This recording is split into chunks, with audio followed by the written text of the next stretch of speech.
Hey, what's up, y'all? We back to the Count the Cost podcast. Make sure you go check out episode 1 where we talked about broke mindset and how to gain financial freedom. But I'm here to talk about how we stand on business. Also, how do we make financial impact through our businesses in our community? I'm here with Mr. Jermale Eddie. Want to introduce yourself, sir? Yes, I can. I'm Jermale Eddie. I am the Director of Business Growth over at Spring GR. I'm also a community member, entrepreneur, and, I just love to get down with my people. Hey y'all, the Count the Cost podcast is sponsored by Young Money Finance. That's a local nonprofit in Grand Rapids, Michigan, providing youth financial literacy. If you're interested in learning more about them, go to www.ymfgr.org. Again, www.ymfgr.org. So one thing that we're going to try to do in this podcast is break the ice. I know for myself, behind the scenes, I'm like crazy. I'll be having fun. I'll be laughing. So we're going to try to bring that, to the forefront because that could be a little uneasy. So this man is hilarious. So hopefully he brings some of that out today. But I want to get started by first saying, in addition to your introduction, tell us more about yourself. How long have you been here at Grand Rapids? What keeps you here? Things like that. Oh, man, let me see. I came into Grand Rapids, it was 99. I came to Grand Rapids 99. So, let me back up. I came to Allendale for Grand Valley in 99. College thing. Went to college, that's what you're supposed to do, right? That's what I thought. I was like, hey, I'm going to go to college and do this thing. I was good in high jump in high school, so I was like, I'm going to go to Grand Valley, I'm going to do high jump, and I'm going to go to the Olympics. And I ain't go to the Olympics. The coach was like, yeah, we got you on a scholarship. And I got here, they was like, you don't have no scholarship. We got to see you compete. And I'm like, you was at the state meet. You was at the meet of champions. I was there. You was there. I remember and those so, days. First year, nothing. And then I was like, you know what? Let me just walk on and just see what happens. Right. And, we won back-to-back indoor-outdoor championships. I was like, I proved myself. And then I just left. I was like, all right, I'm done. I'm just going to focus on school. So anyway, I was up here for that. Graduated, stuck around. I'm from Berrien Springs, Michigan, little village, Southwest Michigan, and there wasn't much to do to go back to. So I decided I was like, I'm gonna just stay up here, and bigger city, and just make my way here. And that's what I did. Worked in different institutions of higher education. Several nonprofits here. Like I worked at Calvin. I worked, later on, came through and did the Urban League as director of education. I mean, I was all over the place. What's been your favorite place to work? Favorite place? Let me see. Woo! I don't know who listening. I don't know who listening. You know what though? I will say that when I look back, I think one of my favorite places to work was when I worked at Calvin. It was Calvin College at the time. And I know, depending on who listening, they're like, "What?" But it was my first job out of college, and I wasn't that far removed, from the scenes. And so I enjoyed just doing the things that I enjoyed doing that the students also enjoyed. So it was like, we're gonna do this trip here. One of the things that I remember, man, was instead of spending money on campus for like the MLK Day, MLK weekend, we decided to keep that money. They still did a march, a campus march, but we took that money, we rented a bus, and we just drove to Selma, Montgomery, you know what I'm saying? That's dope. In Birmingham. So it's like, let's actually go to where history was made instead of talking about it from Grand Rapids. And so we combined with a high school around here, and college students and high school students just went and we learned and we experienced. We walked over the Evans Pettus Bridge. Right. We did all that stuff. And so that was one of my favorite jobs because there was so much freedom there. And I think I learned so much about myself and how to be a professional. That's real. Yeah. So speaking of history, I've been here for about 7 years, and from my lens, the history of Grand Rapids has been like this undertone, sometimes overtone of entrepreneurship, specifically, Black business. Yeah. Jumping into that because I know a lot of our viewers want to know more about like entrepreneurship and like Black ownership. What are some tips? What are some things that you have learned to help small businesses be successful, be better, be great? Yeah. Well, I guess it's not a secret for those who know that, my family, my wife, 9 kids, we started Malamai Juice Bar. That was 2013. without not knowing anything about business, not knowing anything about the industry. We knew we liked juice. We knew how to spend money, and we knew that in business you needed to make more money than you spend than it costs, right? That's And so that's kind of how we did it. Just wanted to say, man, how can we also be a positive impact on our community? And we felt like, okay, this whole juice thing, it seems like it has some wings. Let's give it a shot. Yeah. Put together some business plan, and that was it. Started talking to people about it. Some folk was like, I don't know. Other people was like, hey, black folk don't juice, don't do this. And I'm like, well, actually, your ancestors, your mama, your grandmama, they probably did this thing. They might not have had the fancy juices, but they did. But they were squeezing some. Yeah. So you mentioned business plan. Like, give us more of an insight on the business plan perspective, because I know sometimes we want to get in business and we like, do we need a business plan first?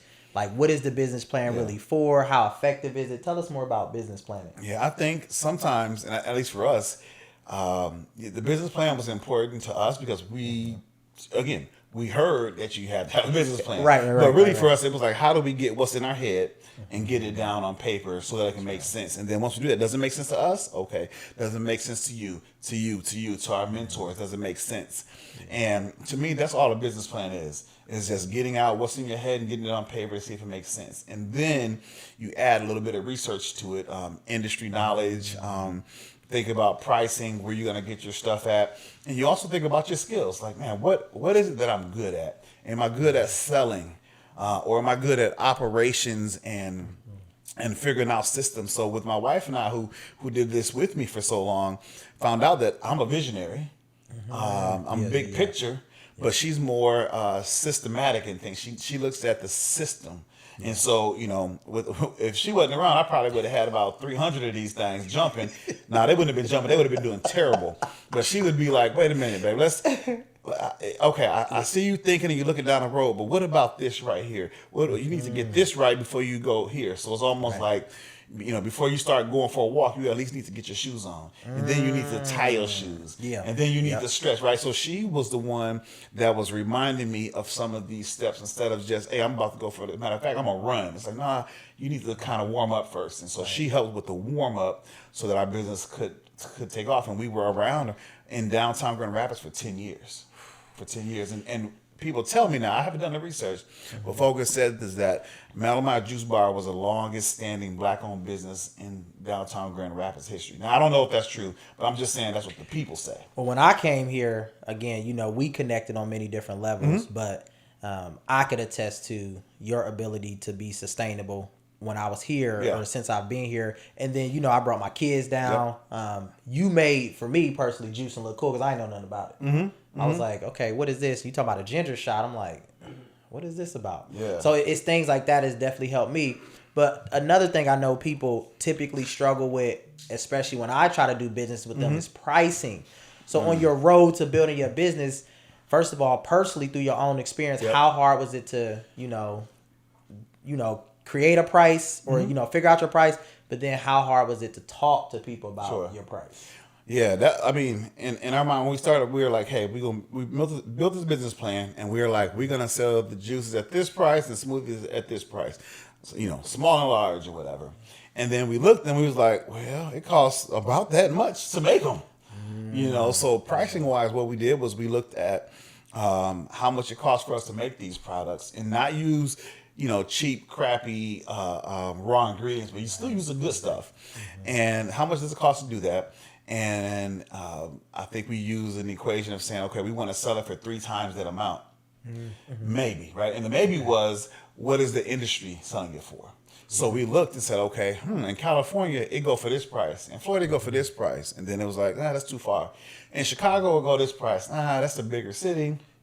But what does it go for in Holland? Are there other juice bars? There was one at the time. What are they selling it for? What can you get a juice for at McDonald's? Like looking at our competitors, indirect and direct competitors. And so what we did was we found an amount that we felt comfortable with, that we could make a profit off of, so that we can pay our bills and everything and pay us, and then also that it wasn't more than what the industry was had the products going for. And then on top of that, it was educating the customers on the value of the why behind it. Like some people will be like, oh, I'm not paying that price for that. Or, I've never had anything that color before. And it's like, okay, well, let me tell you about the value of it, the benefits of this, and see if that changed your mind. And matter of fact, and this is the customer service piece, is educating, and then, well, let me give you a sample. Let me let you taste it and see what you think. And some people, they frown, raise the eyebrow, and other people were shocked at something, super green or super red that had no dyes or nothing, was naturally that color, that it could taste so good. And then other people, it just came around to like, I know it's good for me. I'm going to take it because I felt great after I had it. And then they began to love it after that. Yeah, I know when I started my business and thinking about pricing, my price was all over the place. Yeah. Because I think I adjusted my prices based on people's comfortability and paying for stuff. Don't do that. And man, this person $50, this person $300. I was all over the place. And like you said, that next level of research is important to say, okay, it's kind of like when you're buying a home, the comps. Like look at different areas. What are people charging? And then knowing your worth. One of the things that I used to hate when people like, well, you got to know your worth, charge your worth, and then you say it, and then they like, oh, that's too high. Make up your mind. That ain't your worth. Like, what does that look like? So yeah, like that's been a huge tip for business. Digging a little deeper, have you ever had to let somebody go in your organization or company? And like, tell us about that process and how that made you feel. Because me personally, I've been in spaces where like being on your own, being responsible for paying for people, I ain't gonna lie, it's uncomfortable. It can be scary, but walk us through what that can, how do we navigate that? Yep, I think first, again, so Mal and Maya, we closed our business after COVID, so we made it through COVID, but then we just couldn't get the bounce back downtown at our location, and so we just made the hard decision to close up shop last June. Okay. But I would say, it was learning along the way, like being able to let someone go, to fire someone. I mean, you had there was different situations, right? So someone who just wasn't performing, or someone who never showed up or didn't show up on time, or, we didn't have this, but if you have someone stealing, right? There's so many different things. And different reasons, and someone having so many complaints against them. So for us, we created, we felt like everyone needed a chance. Everyone needs a chance. And a lot of people like the number 3, right? 3 strikes and you're out. The 3 strikes rule, right? But that doesn't work for everybody. Right. For us, we felt, somebody could come in your business and blow those 3 strikes in an hour. They 2 minutes late because they couldn't find parking downtown. They forgot their shirt, and then they accidentally charged someone a couple pennies more, too much, right? And they're done. Yep. But what we would do is we created a employee improvement plan, and so when we felt like when there was issues that we need to talk about, we talk about it. We give you another chance and help, But when it got serious, we had that sit down, or the manager and said, hey, this is the issue, and we'd write it out. This is the issue. This is what we're seeing. Do you have any feedback for us? Right. And then, okay, how can you improve? We put a timeline on it, 14 days or maybe 30 days to improve it. And then we sit back again. And most of the time, someone did improve, but sometimes they didn't, and then we have to let it go. And that can be difficult depending on your relationship with that individual. Right. And if that was some customer's favorite employee, we came here because so-and-so is working here. Yeah, you got to deal with all of that. Yeah. And so sometimes we, with an employee, we parted ways, and they were good to go. Like, hey, it's great. I do understand. Thank you for the opportunity. Sometimes they got irritated about it. And there's a few times when someone blew up in public, like we would do it at a side table, and they blew up in public and called us all kinds of things. But we had this, it was hard, but we had to stand on the reason why we did it. It was in the best interest of the business. Yeah. And sometimes though, we still try to help that individual get another job. Like, you're a great person, but this isn't for you. You know what are you interested in? Oh, you think you'd be better as a server? You know what? I know X amount of people that run organizations or businesses. Let me connect you with some of them. So it's a process. It's fun. I'll say this. In business, and I'll say in community organizations, the key should be to do no harm. And we did our best to do no harm and to help you with your next thing. That's real. So I love the fact that for you, you're being like very transparent about business. Let's go behind the scenes and look at the process of building your business. Mm-hmm. You was building it with the family. Yep. Tell us about some of the challenges, the struggles. And when I say like, tell us about like, be real, like what were some of the fears? What are some of the things you had to escape? Did you go through imposter syndrome? Tell us about that whole process behind the scenes. Yeah. No, everything was perfect. No, I was playing. Okay, that's it. All right, he good. All right, let's go. Yep. Time to go. Let me see. No problem. I think so. When I first started it, I was at a job that it was one of these jobs where I just paid the bills. I had insurance. We had one kid, one on the way. So, hey, I knew the birth was going to be taken care of. We was paying our mortgage. We was able to, go grab a bite to eat. Because there was a point in time where we had no money. Before we started, we had no money. Like we would take our kids to what I used to call it the broke people zoo. Where was that? We went to Petco. And my kids look at the little spiders and the cats and the turtles. If y'all try to save some money, go to Petco for the zoo. I like that. That's man. Good. And we want to go out. We couldn't afford anything, so we went to Russ's of all places. It was like $4 dessert, and then if the kids colored or scribbled a little picture, they got it free. So now we just spent $8 and got one free. So we remember when, right? So I had this job, and it was like, well, I can't get rid of this job because we trying to make up some ground. Yeah.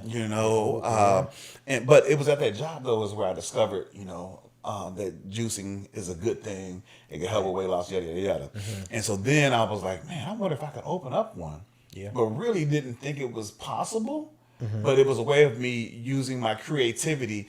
That when I was at work, I was kind of in a different space mentally. Like, oh man, I can write this, do that, or whatever. Even though I couldn't stand my job. Yeah. So it was a little bit of mental health for that. But when we started putting the idea out there, people was like, I think you got something. Mm-hmm. And the difficulty came because we just never did it before. We didn't know, do we need a building of 3 square feet? 300, 3,000. Right. We didn't know any of that. Where do you go for money? Because we didn't have money. We had overdraft fees in our account. This was 2012-ish. The market, housing market, everything crashed 2008. Yep. And it hadn't come back yet. We were underwater in our home. And so we had all of those fears. What if we lose some of the money? However, we was kind of so far behind. It was like, well, what do we have to lose? Yeah. But I think we basically ended up like almost like fake it till you make it. That's real. And so I remember once we had everything in place, did the business plan, people kind of gave us the nod, like, yeah, this is a good idea. I remember going to the downtown market. I heard it was opening and talking to them about our business. We didn't have no business experience, nothing like that. But I convinced them. Now, I didn't lie. They didn't ask me, but I convinced them in my conversations that I had the money. Yeah. And we didn't have the money. We went to banks and everything. Yep. And they got turned down. I get it. Overdraft fees, underwater in your house, no experience. I get it. Yeah. And then one bank said yes. It was Chemical Bank at the time, which then was like, I don't know how many banks, but now it's Huntington. Yeah. But they said yes. And we still didn't have it though. And it was time to sign on the dotted line downtown market to get the lease in place. I got a call 45 minutes before it was time to sign. I went and got that check, came down there and gave them that money. And if I didn't, they would have went with someone else. So that was kind of the early stages, just trying to fund something that I didn't really know was a thing. I had never done a business. My parents didn't own a business. I hadn't talked to CEOs. I didn't know too many black-owned business owners that started from scratch. And so I wouldn't say it was an imposter syndrome, but it was like, can I really do this? Because I haven't seen the model. Right. And then at some point we say, you know what? We're going to be the model. We're going to be the model. Okay. So I started calling, and it didn't have to be a black CEO. I called CEOs across the country on how should I do business, how should I do this? Because the funny thing was, the people that I contacted in the area here, some people just didn't call me back. Yeah. So I got a lot of advice from folk in Lansing, Bob Fish, founder of Big B Coffee, good friend of mine, folk in California, folk in New Orleans. I got most of DC, Washington DC. I got most of my business knowledge from other places. Now, how much did your family believe in your dreams and your passions? How supportive were they? Like, tell us about that. Yeah, I think my immediate family, wife and I had I was like 3-year-old or something, 3 or 4 year old time. They was cool. They were good. They were good. My wife was like, yeah, this is your business. It's good. Do your thing. And let me say this. My wife said that because I told you I wasn't a fan of the job that I had, and she would say like, you're here physically, but you're not in the house mentally and emotionally. So she would probably say it was kind of borderline, like, you're getting depressed. She was a school social worker at the time. Wow. So she could, see those things. But so I think she was good. Like, yeah, go do this thing. Like, we gonna figure it out. And then my extended family, I think they were just excited for it. They encouraged me as best as they could from the lens and from the seat that they had. They hadn't done it before either. And I think the community also kind of fanned the flame. Now, there were some folk out there that was like, I don't know. But for the most part, I think it was all thumbs up. Yeah, I went through I call it a mental roller coaster in building my business, because in the beginning, I had this expectation like family needs to support it. Yes. If I'm putting something on Facebook, you need to share it. If I'm doing tips, you need to subscribe. Like, I went through that, and then I went through this phase like, forget family. Yeah. And then I found more of a middle ground of like, my role, first of all, I have to identify who my customers are, and putting the expectation on my family being my customers is unfair for them. It's unfair to them. So that whole roller coaster, for me, I've finally gotten out of it, where I found a base of people that believe, that support, that value what I've been able to produce. Yeah. So that's super good. I do got a quick question, because I know we've been talking about some really good stuff. Let's go to the tips for people who are looking to start a business or start, multiple businesses. What are a few tips where you're like, look, these are some golden nuggets for you to at least start your business? To start your business. It would be I think the one thing that comes to mind is produce something. So produce that service or that product, produce something that people can see and experience. Because you may start off having to do that thing for free, and then to generate a little bit of buzz. You typically do that for sure. Man. You might not be getting paid for it. I remember Panera Bread. I was in there free, not charging nobody nothing. Yep. So you might have to do some things for free. You might have to tweak some things. So it's like, you give somebody a visual or an opportunity to speak into what you're doing, to experience it. And that's just, that's a prototype type of thing, right? So make something and then get it out there. If you got a product that's edible, not edibles in in the term of edibles, what I'm saying, but like that you can eat. I got to, I just want to make sure you know. Get some edibles out there, y'all. But if you got something that people can eat or that people can drink, get out to the park. A mentor of mine, a great friend now of mine, Andrew Sims. I remember when I was telling him about the juice bar, he's like, Jay, you overthinking this ish. He said, get you a juicer, get you a table, go to a park. Where are people? Go to where the people are at and just have them taste it. Because if it's nasty, they ain't going to buy it from you. If it's nasty, they're not going to want it for free. That's real. Little did he know at the time when he told me to do that, what I did to just try it, I just opened the business. And I saw him like a couple months later. I said, hey, man, I'm down for downtown market. So anyway, so just do it. So get out there and just do it. Believe in yourself. Do your research.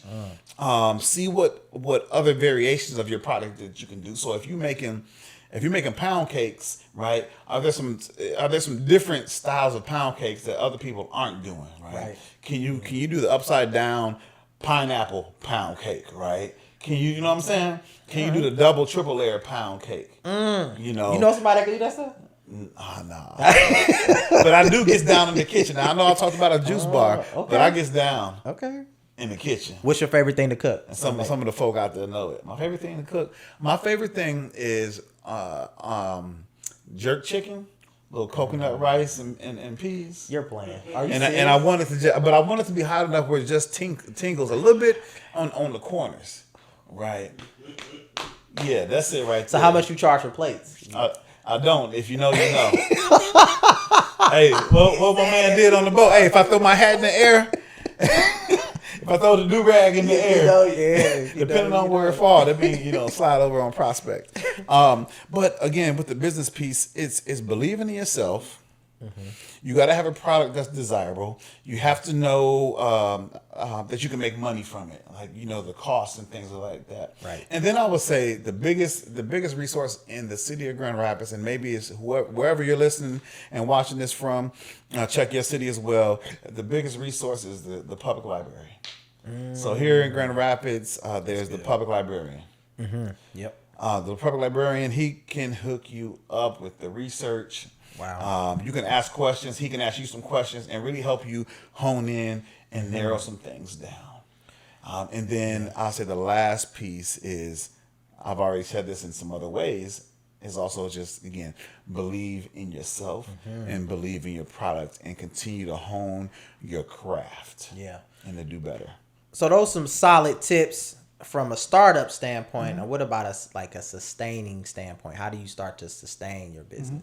Know your competition. That's good. Know your competition and have your product be so good, be so confident in your product that you can, if you got a cleaning service, that you can locate your cleaning service right next to another one and know you still gonna kill the business. And just kill it. Like McDonald's and Burger King? Yep. Or Wendy's and okay. Hey, you got Big B and you got Starbucks. They can be right there. CVS, Walgreens. And they're both doing things. They're both doing it. So that confidence. And then there's something that as an entrepreneur that you kind of miss. If you had a job that had a professional development budget, when you go out on your own, you be struggling to get professionally developed. Matter of fact, you forget about it for a while. You are 100% on that. So it's like figure out a way to professionally develop yourself by looking for conferences, see if there are any grants or anyone that can help fund you to get there. But you might have to put a little something to the side. And with a lot of stuff being virtual, there are a lot of things that just don't cost that you can do. So it's like continue learning, continue honing your craft. See what's new out there in your field. Is there a new machine? When I had the juice bar, is there a new machine that I don't know about? Or a new flavor, or what are they making in Puerto Rico that I might be able to do over here? You know what I'm saying? So it's really staying on top of your game. And then another sustainability piece, and I cannot stress this enough, is the mental emotional wellness of you. You leading into what I was just about to ask. I was about to ask, like, how do you manage and balance those things? Your personal commitments, your professional commitments, your mental health. Like, what are some strategies for that? One strategy that I've had for a very long time, and it may have started before the business. So if we started the business in 2013, this might have started in 2012 or before, is I'll do what I call my a 15-minute vacation. And that's just me in the morning before anybody get up, house is quiet, I get my coffee. And I sit down on the couch, or if the weather's good, I'll sit on the porch, drinking coffee. I'm listening to a meditation. I do the Headspace app, or I'm listening to jazz. Shout out to the Headspace app. That's right. Cha-ching. I'll listen to jazz, or I'll journal. Some people might use the time they're gonna read the Bible and reflect. And sometimes you just gotta be still. When it's dark, when I wake up, I might just sit in the dark and just chill, or I might light a candle and just focus on that flame. And that's me getting myself together. That's me doing some mental exercises for the race I'm gonna run throughout the day, that mental race. Now, as I get older, it's something about nature that helps me. So again, being outside, being on the porch, being on the deck, going for a walk. I've seen you on Facebook, like sit with the books and out there in the nature. I'm like, look at him. Hey man, in the last 3 weeks, I fell asleep on my deck at least 4 times. I woke myself up snoring. Now, you the type of person to like the rain, like sit outside while it's raining and just chill? Or? I love the rain. Matter of fact, every night I go to sleep, I got the app and I just put the thunderstorm on, have that phone underneath the pillow. My wife be like, "Did you got to have it so loud?" I was like, "Yeah, we in the Amazon, baby." That's dope. That's dope. But again, it's like, think about what makes you, what fills you up. And for me right now, nature and being next to water, hearing water. It does that. And then with the balance piece, balance is hard. Yeah. Balance is very, very hard. I'll say trying to get your life balanced starts with the no. What are you going to say no to? And even as a business owner, but in every aspect of life, I would say you make a statement and then don't end it with a period, but do it as a comma. And then I'm going to have you add to the end of that, but at what cost? So it's like, man, I think you just dropped the bar. Okay. See, Kendrick just came out with his diss track with a lot of bars now. Jermale is over here dropping bars. Did y'all catch that one? Say it one more time. Yeah, say that one more time. It's like whatever you say, whatever you're gonna do a comma, and then say, but at what cost, right? So it's like, you know what? Oh, I'm gonna get this contract. I just got this contract this weekend for 3,000 units of this thing, but at what cost? At the cost of you got so much business right now, you're doing it that you can't be at the kids' football game or baseball game or basketball game, or I need to grow my business, but at what cost? I need to stay up late to do this thing, but at what cost? Now, sometimes the cost does the benefit outweigh the cost sometimes, but I'm just saying you got to ask that. That's critical thinking. You got to ask yourself that question. How often are you not at home for dinner? How often does your spouse or your significant other go to bed without you in the bed? They go to bed before you because you're up so late. And then for me, there was many times where I was gone. My wife went to bed before I went to bed by hours. I was gone before her and the kids woke up.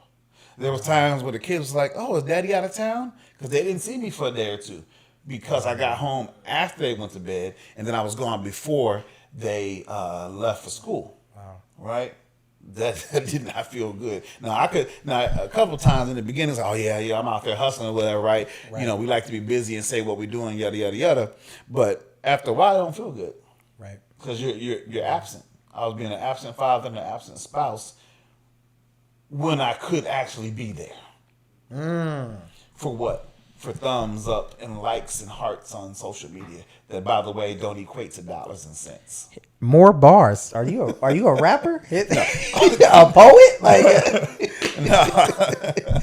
But no, so I truly appreciate your transparency, your honesty, because conversations like this, when you go behind the window, go behind the glass, I think really help people, because typically when I'm engaging with people, 99% of the people that I talk to, once we get to the real conversations, we have a lot of shared experiences, a lot of shared questions, a lot of shared emotional, experiences.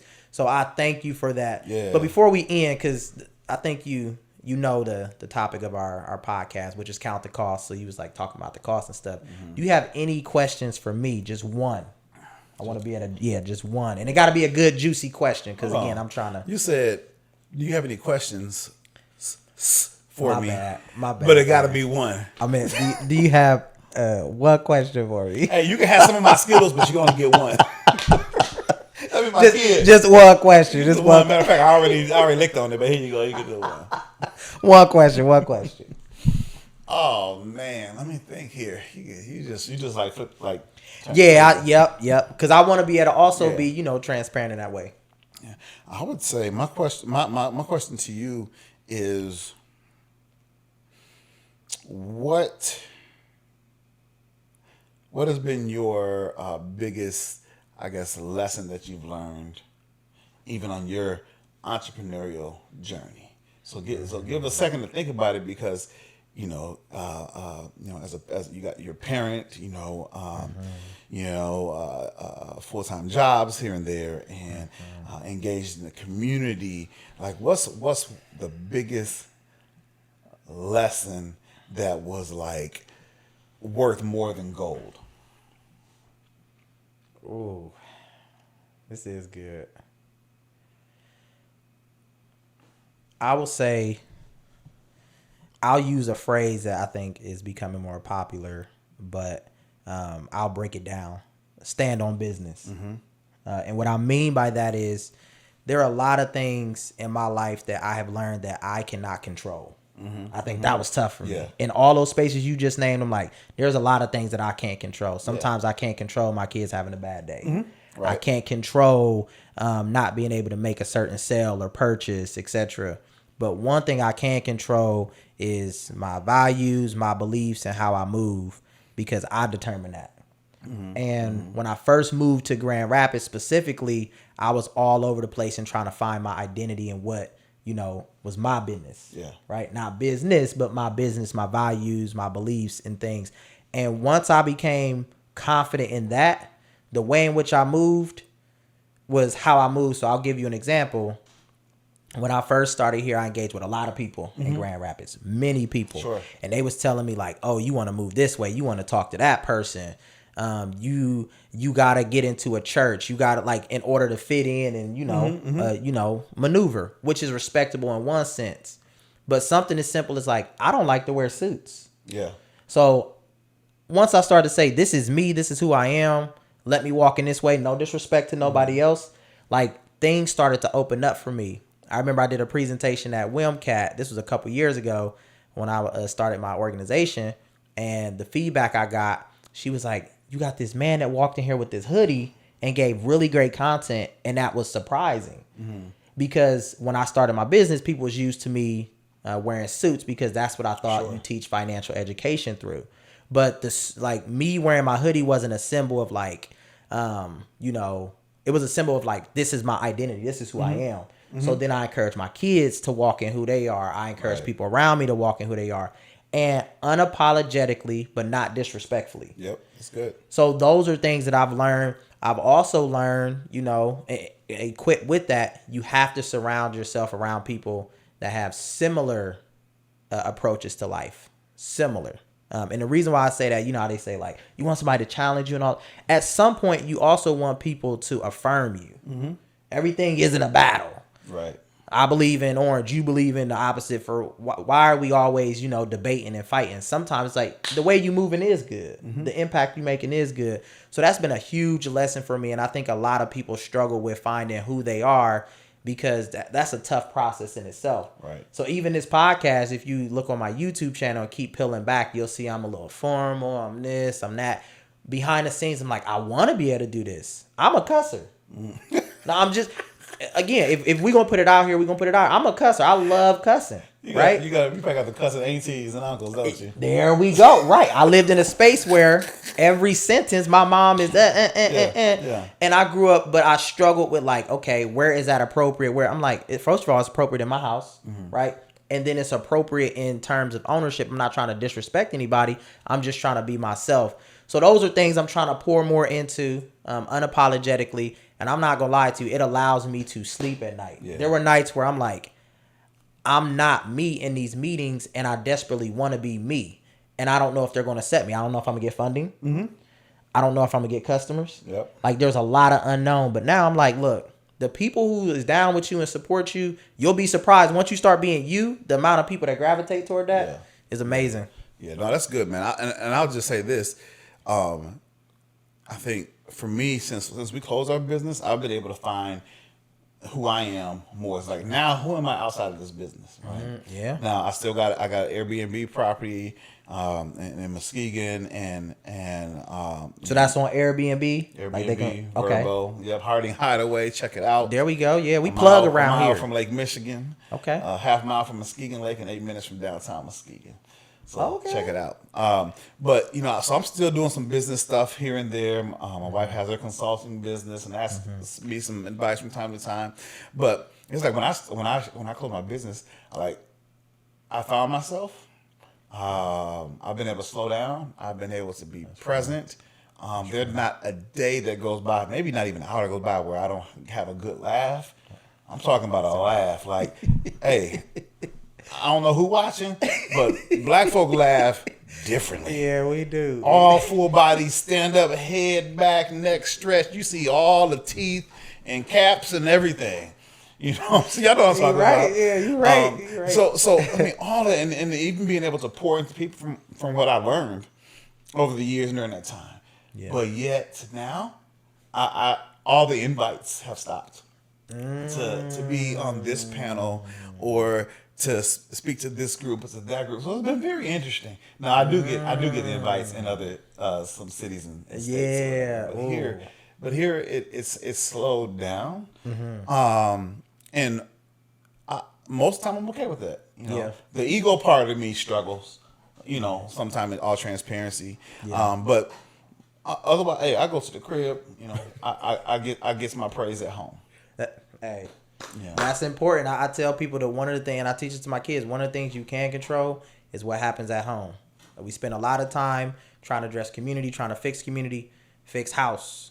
Let that serve as a motto for how to fix community. So I appreciate you for coming on, being open, honest, and transparent. We're going to post this on YouTube and, you know, all the platforms for social media. And then we're going to have to do a part 2 with him because, again, we're going to be like, he going to be talking about some more stories, dropping more nuggets. Yeah. But again, thank y'all for coming to the Count the Cost podcast, and we're out.